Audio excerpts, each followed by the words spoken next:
የታጠቁ ኃይሎችም ሆነ መንግስት ከልብ የመነጨ ድርድር በማድረግ ተማሪዎችን ወደ ትምህርት ገበታ መመለስ እንደሚገባ ዶክተር ቹቹ አለባቸው አሳሰቡ።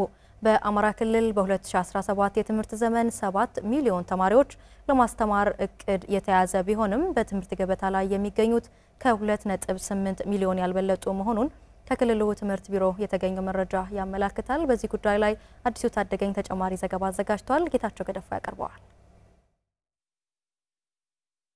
በአማራ ክልል በተቀሰቀሰው ግጭት ምክንያት በርከት ያሉ ጉዳቶች የደረሱ ቢሆንም በትምህርት ዘርፉ የደረሰው ጉዳት ግን በታሪክ ላይ ጥሎት የሚያልፈው ጠባሳ ቀላል አይደለም። በክልሉ በ2017 ዓ.ም የትምህርት ገበታ ላይ መገኘት ከሚገባቸው ከ7 ሚሊዮን በላይ ተማሪዎች ውስጥ እስካሁን ትምህርት ቤቶች ላይ የሚገኙት ከ2.8 ሚሊዮን ያልበለጡ ተማሪዎች ብቻ ናቸው።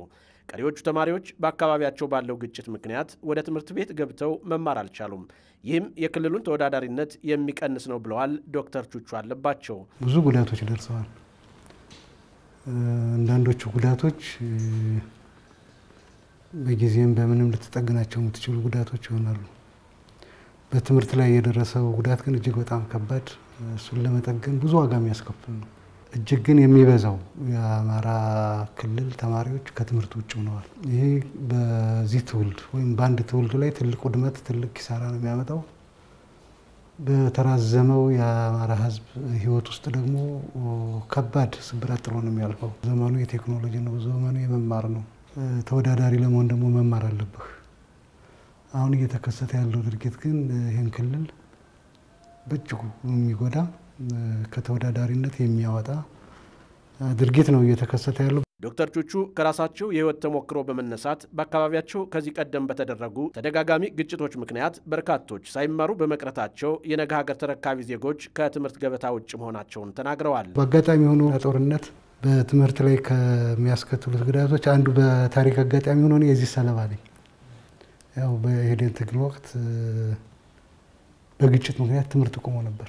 ከ10 ከ15 ዓመት በላይ ነው እንደውም የዘለቀው ያን እና በዛ ወቅት እኔ ተወልጄ ባደኩበት አካባቢ ህፃናት ለዚህን ያህል ዓመት ጊዜ ከትምህርት ውጭ ነው የኖሩት እና አንድ ትውልድ በሙሉ ሳይማር ያለፈበት ጊዜ ነው የነበረውና ዛሬ አካባቢውን የትውልድ አካባቢ ስታየው በተማረ ሰው ኃይል እና የኔ መሰል አካባቢዎች ማለት ነው በጣም አሁን የሰሜኑ ፓርት ወስደህ ስታየው ብዙም በትምህርት ተወዳዳሪ ሆኖ አታገኘው እስከ ዛሬ ድረስ ማለት ነው። አልተጠገነም። በተለይም በአጭር ጊዜ ካልተቋጨ ክልሉ ስብራቱ እጅግ በጣም ከባድ ነው የሚሆነው። ሊጠገን ወደማይችልበት ደረጃ ወይም ደግሞ ጊዜ ሊወስድ የሚችል ስብራት ጉዳይ ነው የሚደርስበት እና እየደረሰበት ያለ ተሎ መፍትሄ የሚያስፈልገው ጉዳይ ነው። የግጭቱን ምንጭ ከስሩ በማጥናት መፍትሄ ማፈላለግ ካልተቻለ እንደ ክልልም ሆነ እንደ ሀገር የሚያስከትለው ችግር ቀላል ስለማይሆን የታጠቁ ኃይሎችም ሆነ መንግስት ከልብ የመነጨ ድርድር በማድረግ ተማሪዎችን ወደ ትምህርት ገበታ መመለስ ያስፈልጋልም ብለዋል። ችግሩን መጀመሪያ በጥንቃቄና ሳይንሳዊ በሆነ መንገድ ማጥናት በጣም አስፈላጊ ነው። የመጀመሪያው ጉዳይ ችግሩን በደንብ መለየት ያስፈልጋል። መፍትሄው ደግሞ በእኛ ብቻ ሳይሆን ዓለም የሰራባቸው ከእንዲህ አይነት ግጭቶች የወጣባቸው ብዙ መንገዶች አሉ። ተፋላሚ ወገኖች በራሳቸው ያለምንም ገፊ በራሳቸው መንገድ መተው ይሄን ህዝብ ዋጋ እያስከፈለው ነው ይብቃን ብለው በራሳቸው መንገድ ያለማንም ጣልቃ ገብነት ማለት ነው።